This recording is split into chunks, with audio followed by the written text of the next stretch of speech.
চাওক জনজাতিকৰণৰ বিষয়টো বিশেষকৈ উজনি অসমৰ আমি আদিম ভূমিপুত্ৰ হিচাপে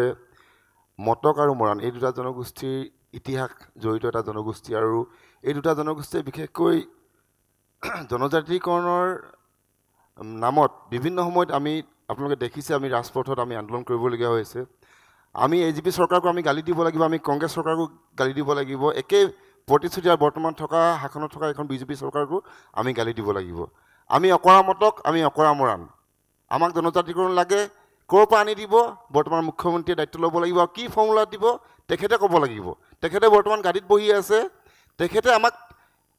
তেওঁৰ সেই সুবিধাখিনি কৰি দিব লাগিব আমি একো নাজানো আমি চিধা চিধি কথা আমি খালুং বুলি ক'লে খালুং হুলুং বুলি ক'লে হুলুং লাগে বুলি ক'লে লাগে আমি অকৰা মটক আমি অকৰা মৰাণ ক'ৰ পৰা আনি দিয়ে আমি নাজানো আমি মংগল গ্ৰহৰ পৰা আনি দিয়া জনজাতিকৰণ